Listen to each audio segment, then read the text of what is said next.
नमस्कार, आदाब, सत श्री अकाल। मैं हूं आपका दोस्त और आज मैं आपको ले चलूंगा एक ऐसे सफर पर जहां खूबसूरती और खौफ एक साथ बसते हैं। कल्पना कीजिए, दूर तक फैला नीला समंदर, शांत लहरें और उनके बीच बसा एक खूबसूरत द्वीप। मन करता है ना कि सब कुछ छोड़ डालकर बस वहीं बस जाए। लेकिन ठहरिए, क्योंकि हर खूबसूरत दिखने वाली चीज खूबसूरत हो ये जरूरी नहीं। दुनिया के कुछ कोने ऐसे भी हैं जहां प्रकृति का ये दिलकश नजारा असल में मौत का एक खौफनाक बुलावा है। ये वो द्वीप हैं जहां कदम रखना मतलब अपनी जिंदगी को दांव पर लगाना है। आज हम उन जगहों की बात करेंगे जहां इंसान का जाना या तो कानूनन जुर्म है या फिर कुदरत ने खुद वहां तक पहुंचने के रास्ते बंद कर रखे हैं। कुछ द्वीप ऐसे हैं जहां हवा में जहर घुला है तो कुछ पर आज भी इंसानी मांस खाने वाली जनजातियां रहती हैं, और कुछ तो ऐसे हैं जहां इतिहास की सबसे दर्दनाक मौतें दफन हैं। ये कहानियां सिर्फ किस्से नहीं, बल्कि वो हकीकतें हैं जिन्हें सुनकर आपकी रूह कांप जाएगी। तो अपनी कुर्सी की पेटी बांध लीजिए, क्योंकि आज नटी फैक्ट्स की इस सिनेमैटिक, सस्पेंस फिल्ड और रियलिटी बेस्ड डॉक्यूमेंट्री में हम पर्दा उठाएंगे दुनिया के 5 सबसे खतरनाक द्वीपों के राज से। अगर आप हकीकत के ऐसे ही अनसुने और रोंगटे खड्डे कर देने वाले सच को जानने का हौसला रखते हैं तो इस चैनल को अभी सब्सक्राइब करें और बेल आइकॉन दबाना ना भूलें, ताकि हमारी कोई भी खोज आपसे छूट ना जाए। चलिए शुरू करते हैं ये खतरनाक सफर, एक ऐसी यात्रा जहां हर कदम पर मौत घात लगाए बैठी है। हमारी इस खौफनाक सूची की शुरुआत होती है म्यांमार के रामरी आइलैंड से। पहली नजर में यह किसी भी आम द्वीप जैसा ही लगता है, मैंग्रोव के घने जंगल, दलदली जमीन और खारे पानी की झीलें। लेकिन इस द्वीप की मिट्टी में खून की ऐसी दास्तां दबी है जिसे सुनकर आज भी लोगों की सांसें थम जाती हैं। Guinness book of world records ने इस जगह को जानवरों द्वारा इंसानों के सबसे बड़े नरसंहार का गवाह माना है। यह वो जगह है जहां एक ही रात में सैकड़ों इंसानों को जिंदा निगल लिया गया था। बात है दूसरे विश्व युद्ध की। साल 1945। जापानी सेना की एक टुकड़ी जिसमें करीब 1000 सैनिक थे, ब्रिटिश सेना से बचकर इस द्वीप के घने जंगलों में जा छिपी।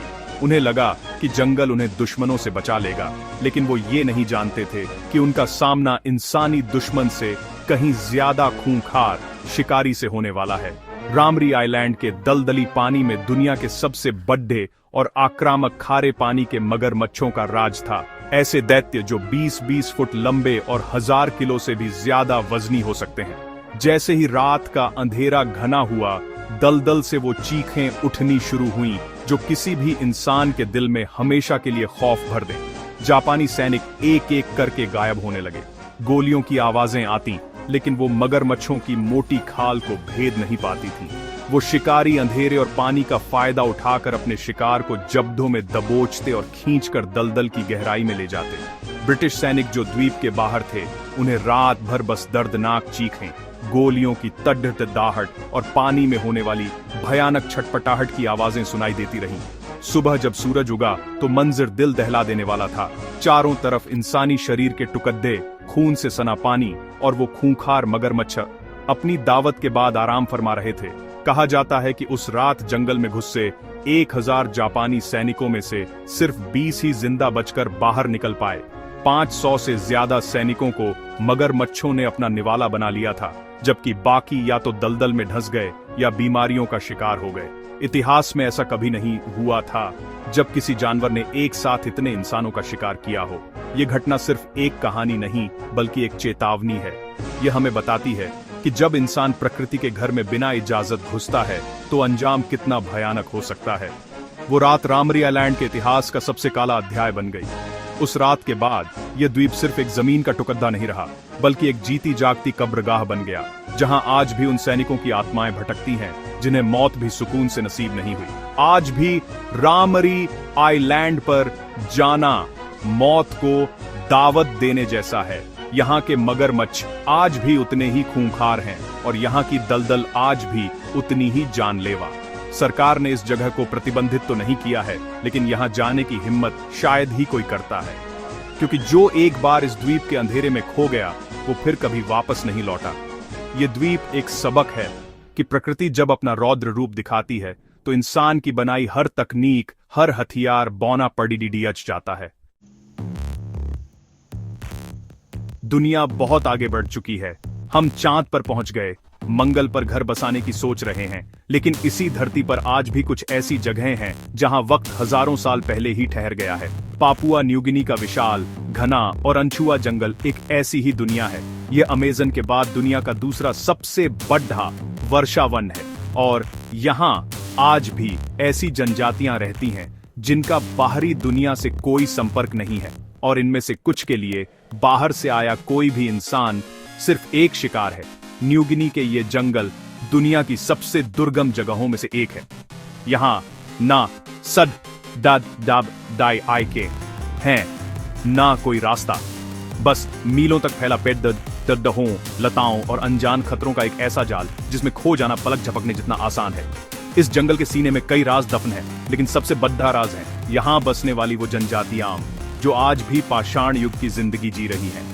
कोरोवाई और कोम्बाई जैसी जनजातियां आज भी नरभक्षण यानी कैनिबलिज्म की प्रथा को मानती हैं। उनके लिए यह कोई क्रूरता नहीं, बल्कि उनकी संस्कृति और न्याय व्यवस्था का हिस्सा है। उनका मानना है कि जब किसी इंसान की रहस्यमयी मौत होती है तो उसके पीछे खाकुआ नाम की एक बुरी आत्मा या चुड़ैल का हाथ होता है, जो किसी दूसरे इंसान का रूप लेकर उसे मार देती है। उस खाकुआ को ढूंढकर मारना और उसके शरीर को खाना उनके लिए एक रस्म है, एक तरह का न्याय है। वे मानते हैं कि ऐसा करने से वे उस बुरी शक्ति को खत्म कर देते हैं। कल्पना कीजिए, आप गलती से इस इलाके में पहुंच जाए। उनकी भाषा, उनके रिवाज, उनकी दुनिया से आप पूरी तरह अनजान हैं। उनके लिए आप एक रहस्य हैं, एक खतरा है, या शायद एक खाकुआ है। माइकल रॉकफेलर, जो अमेरिका के एक बहुत बड़े अमीर परिवार के वारिस थे, 1961 में इसी इलाके में गायब हो गए थे। वो यहाँ की जनजातियों की कलाकृतियां इकट्ठा करने आए थे, लेकिन फिर कभी वापस नहीं लौटे। कई सालों तक चली खोज के बाद भी उनका कोई सुराग नहीं मिला। आज भी यह माना जाता है कि उन्हें यहाँ की किसी नरभक्षी जनजाति ने अपना शिकार बना लिया था। इस जंगल में खतरा सिर्फ इंसानों से नहीं है। यहाँ दुनिया के कुछ सबसे जहरीले सांप, मकड़ियाँ और कीड़े मकौधे पाए जाते हैं। मलेरिया, डेंगू और न जाने कितनी अनजान बीमारियां हवा में तैरती रहती हैं। यहाँ का मौसम इतना अप्रत्याशित है कि एक पल में तेज धूप होती है और अगले ही पल मूसलाधार बारिश शुरू हो जाती है, जो छोटी छोटी नदियों को उफनती हुई बाढ़ में बदल देती है। यहाँ से बचकर निकल पाना लगभग नामुमकिन है। न्यू गिनी का यह द्वीप हमें याद दिलाता है कि इंसान ने भले ही पूरी दुनिया का नक्शा बना लिया हो, लेकिन आज भी धरती पर ऐसे कोने मौजूद हैं जहाँ कदम रखना अपनी जान गंवाने के बराबर है। ये एक ऐसी दुनिया है जहां आधुनिक इंसान का कोई वजूद नहीं, जहां आज भी जंगल का कानून चलता है, शिकार करो या शिकार हो जाओ। ये द्वीप एक जिंदा पहेली है जिसे सुलझाने की कोशिश करने वाला अक्सर खुद उस पहेली का हिस्सा बनकर रह जाता है। ब्राजील के साओ पाउलो तट से कुछ दूर अटलांटिक महासागर में एक छोटा सा द्वीप है जिसका नाम है इल्हा दा क्यूमाडा ग्रांडे, लेकिन दुनिया इसे एक दूसरे ज्यादा खौफनाक नाम से जानती है, स्नेक आइलैंड यानी सांपों का द्वीप। और यकीन मानिए, ये नाम कोई मजाक नहीं है। यह द्वीप दुनिया की सबसे जानलेवा जगहों में से एक है, एक ऐसा नर्क जहां जमीन पर पैर रखने की जगह नहीं, क्योंकि हर कदम पर मौत फुफकार रही है। इस द्वीप पर इंसानों का जाना पूरी तरह से प्रतिबंधित है। ब्राजील की नौसेना इस पर 24 घंटे नजर रखती है और किसी को भी इसके पास फटकने की इजाजत नहीं है, सिवाय कुछ वैज्ञानिकों के, वो भी विशेष अनुमति और सुरक्षा उपकरणों के साथ। आखिर ऐसा क्या है इस द्वीप पर? यहाँ बसते हैं गोल्डन लांसेट वाइपर, दुनिया के सबसे जहरीले सांपों में से एक, और ये प्रजाति सिर्फ और सिर्फ इसी द्वीप पर पाई जाती है। अनुमान है कि इस छोटे से द्वीप पर 2000 से 4000 के बीच गोल्डन लांसेट मौजूद हैं। इसका मतलब है कि यहाँ हर 1 वर्ग मीटर के दायरे में आपको कम से कम 1 और ज्यादा से ज्यादा 5 सांप मिल सकते हैं। सोचिए, आप एक कदम रखते हैं और हो सकता है कि आपके पैर के नीचे एक कॉइल्ड हुआ सा बैठा हो जो पलक झपकते ही हमला कर दे। गोल्डन लांसहेड का जहर आम वाइपर सांपों से 5 गुना ज्यादा शक्तिशाली होता है। इसका जहर इतना तेज है कि यह इंसानी मांस को गला सकता है। अगर यह किसी को काट ले तो कुछ ही मिनटों में असहनीय दर्द, किडनी फेलियर, ब्रेन हैमरेज और आखिरकार मौत निश्चित है। यहां तक कि अगर तुरंत एंटी वेनम मिल भी जाए तब भी बचने की संभावना बहुत कम होती है। इस द्वीप पर कोई बड़ा जानवर नहीं है, इसलिए इन सांपों का मुख्य भोजन वे पक्षी हैं जो यहाँ आराम करने के लिए उतरते हैं। इन सांपों ने खुद को ऐसा विकसित कर लिया है कि ये पक्षी को एक ही डंक में मारकर नीचे गिरने से पहले ही उसे पकड़ डाइट लेते हैं। इस द्वीप से जुड़ी कई खौफनाक कहानियां हैं। कहा जाता है कि एक बार एक मछुआरा गलती से इस द्वीप पर पहुंच गया। कुछ घंटों बाद जब उसकी नाव मिली तो वो खून से लथपथ अपनी नाव में मरा पड्डा डड्डाहा था और उसके शरीर पर सांप के काटने के अनगिनत निशान थे। एक और कहानी उस लाइट हाउस कीपर की है जो अपने परिवार के साथ यहाँ रहता था। एक रात कुछ सांप खिदाहकी से उनके घर में घुस आए। डर कर वो परिवार बाहर भागा, लेकिन बाहर तो सांपों का पूरा समंदर था। अगले दिन जब नौसेना का जहाज रसद लेकर पहुंचा तो उन्हें उस पूरे परिवार की लाशें द्वीप पर बिखरी मिली। इस घटना के बाद ही लाइट हाउस को ऑटोमेटेड कर दिया गया और द्वीप पर इंसानों के रहने पर हमेशा के लिए पाबंदी लगा दी गई। स्नेक आइलैंड प्रकृति की एक चरम रचना है, एक ऐसी प्रयोगशाला जहां विकास ने एक शिकारी को अपने चरम पर पहुंचा दिया है। यह एक जीती जागती चेतावनी है कि कुछ जगहें इंसानों के लिए नहीं बनी हैं। यह वो इलाका है जहां इंसान फूड चेन में सबसे ऊपर नहीं बल्कि सबसे नीचे है। पापुआ न्यू गिनी का नाम हमारी सूची में दोबारा आता है, लेकिन इस बार वजह नरभक्षी जनजातियां नहीं बल्कि एक ऐसा अंधेरा विश्वास है जो आज भी इंसानी जान ले रहा है। हम बात कर रहे हैं वहिज आइलैंड और उसके आसपास के इलाकों की, जहां काला जादू, टोना टोटका और इंसानी बलि की प्रथाएं आज भी जिंदा हैं। यह एक ऐसी जगह है जहां अंधविश्वास तर्क और कानून से कहीं ज्यादा ताकतवर है और जहां शक के आधार पर किसी को भी मौत के घाट उतार दिया जाता है। पापुआ न्यू गिनी के इन दूर दराज के द्वीपों और गांवों में लोगों का संगूमा या काले जादू पर गहरा विश्वास है। उनका मानना है कि कुछ लोग, खासकर महिलाएं, चुड़ैल या डायन होती हैं जो दूसरों पर जादू टोना करके उन्हें बीमार करती हैं या मार देती हैं। जब भी गांव में किसी की अचानक या रहस्यमयी मौत होती है तो इसका इल्जाम किसी महिला पर लगा दिया जाता है कि वो एक विच है। इसके बाद जो होता है वो बेहद क्रूर और अमानवीय है। उस महिला को पकड़ कर सार्वजनिक रूप से प्रताड़ित किया जाता है। उसे तब तक मारा पीटा जाता है, जलाया जाता है, यातनाएं दी जाती हैं जब तक कि वो अपना गुनाह कबूल न कर ले। कई मामलों में उन्हें जिंदा जला दिया जाता है या उनकी बलि चढ़ा दी जाती है। ये सब कुछ पूरे समुदाय के सामने होता है और इसे न्याय का एक रूप माना जाता है। बाहरी दुनिया के लिए यह हत्या है, लेकिन उनके लिए यह अपनी बिरादरी को बुरी शक्तियों से बचाने का एक तरीका है। इस इलाके में बाहरी लोगों के लिए जाना बेहद खतरनाक है। यहाँ के लोग बाहरी दुनिया पर आसानी से भरोसा नहीं करते।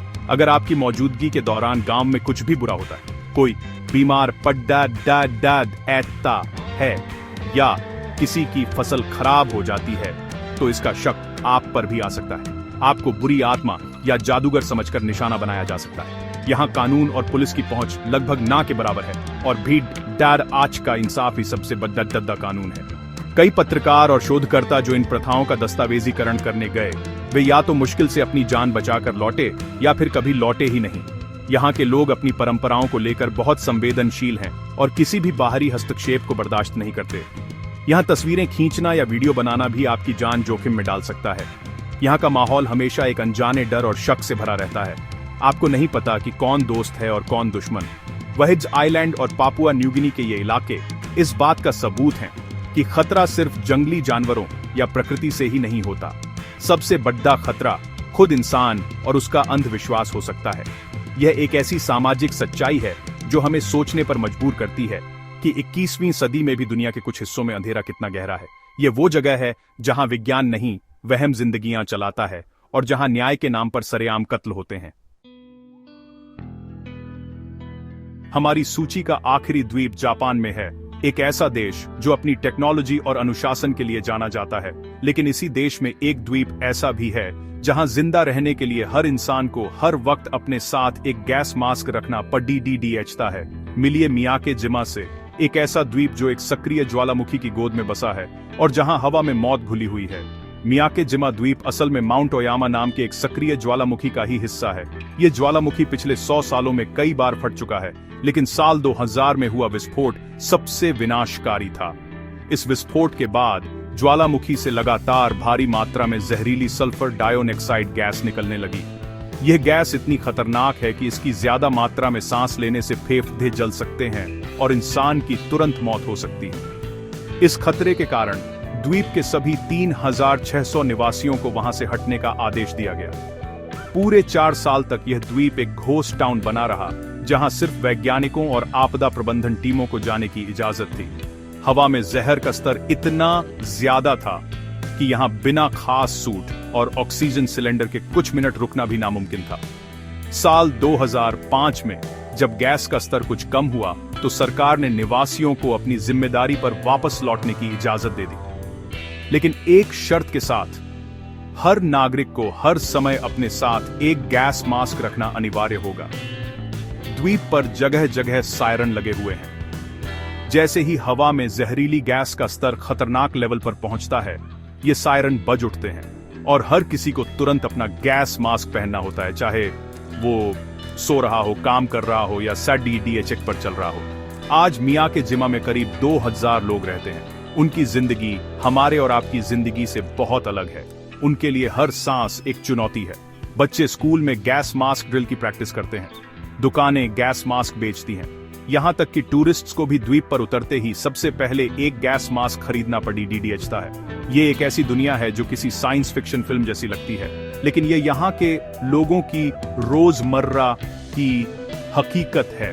इस द्वीप पर जाना किसी एडवेंचर से कम नहीं, लेकिन यह एक बहुत बड़ा जोखिम भी है। आपको नहीं पता कि कब ज्वालामुखी फिर से अंगड़ाई ले ले या कब हवा में जहर का स्तर अचानक बढ़ जाए। यहाँ के निवासी अपनी जन्मभूमि के प्रेम में इस खतरे के साथ जीना सीख चुके हैं, लेकिन एक बाहरी व्यक्ति के लिए यह माहौल मानसिक और शारीरिक रूप से बहुत भारी पड़ी DDH सकता है। मियां के जिमा इस बात का एक अनोखा उदाहरण है कि इंसान अपनी इच्छा शक्ति और विज्ञान के दम पर कितनी विषम परिस्थितियों में भी जी सकता है, लेकिन साथ ही यह एक निरंतर याद भी दिलाता है कि हम प्रकृति की शक्ति के सामने कितने छोटे और असहाय हैं। ये एक ऐसा द्वीप है जहां जिंदगी और मौत के बीच का फासला सिर्फ एक गैस मास्क और कुछ चेतावनियों का है। तो यह था दुनिया के 5 सबसे खतरनाक द्वीपों का सफर। रामरी के मगरमच्छों से लेकर मियां के जिमा की जहरीली हवा तक, हर द्वीप की अपनी एक कहानी है, अपना एक खौफ है। ये सिर्फ जमीन के टुकड़े नहीं हैं, ये प्रकृति की वो सीमा रेखाएं हैं जो हमें बार बार चेतावनी देती हैं कि हर जगह इंसान के लिए नहीं बनी। ये हमें याद दिलाती है कि इस ब्रह्मांड में कुछ ताकतें ऐसी हैं जो इंसान के ज्ञान, विज्ञान और अहंकार से कहीं ज्यादा बड़ी और पुरानी हैं। इन जगहों पर जाकर इंसान ने हमेशा कुछ न कुछ खोया ही है, कभी अपनी जान तो कभी अपना गुमान। यह यात्रा हमें सोचने पर मजबूर करती है। क्या विकास का मतलब प्रकृति के हर कोने पर कब्जा कर लेना है, या समझदारी इसी में है कि हम उसकी सीमाओं का सम्मान करें? ये कहानियां डर पैदा करती हैं, लेकिन साथ ही एक सबक भी सिखाती हैं। ये द्वीप मौत के करीब ले जाते हैं, लेकिन जिंदगी की कीमत भी समझाते हैं। हर सच आपको यह सोचने पर मजबूर कर देता है, क्या सच में इंसान को वहां जाना चाहिए था? इसका जवाब शायद हम सबके अंदर ही कहीं मौजूद है। तैयार रहिएगा, क्योंकि हमारा सच को खोजने का यह सफर यहीं खत्म नहीं होता। अगली बार हम एक और अनसुनी, अनकही हकीकत से पर्दा उठाएंगे। तब तक सोचते रहिए, सीखते रहिए और जिंदा रहिए। नटी फैक्ट्स के साथ जुड़े रहने के लिए धन्यवाद। अब जैसा कि मैंने वादा किया था, मैं आपको अपने कॉम्पेटिटर की स्क्रिप्ट का एक हिस्सा दिखाता हूं। कॉम्पेटिटर्स script Snippet Ramri Island is in Myanmar. In WY, many Japanese soldiers were eaten by crocodiles here. It is listed in Guinness records. It is very dangerous because of the big crocodiles. ये जानकारी तो सही है, लेकिन इसमें वो भावना, वो गहराई, वो सिनेमैटिक एहसास नहीं है। इसे पावरफुल बनाने के लिए हमें शब्दों से चित्र बनाने होंगे। दर्शकों को उस रात के अंधेरे में उन सैनिकों की चीखों के बीच ले जाना होगा। हमें क्रोकोडाइल्स 8 सोल्जर्स नहीं कहना, हमें दिखाना है कि अंधेरे में दैत्य रूपी मगरमच्छ एक एक कर सैनिकों को दलदल में खींच रहे थे। यही फर्क एक जानकारी और एक कहानी में होता है, और यही नटी फैक्ट्स को सबसे अलग बनाता है।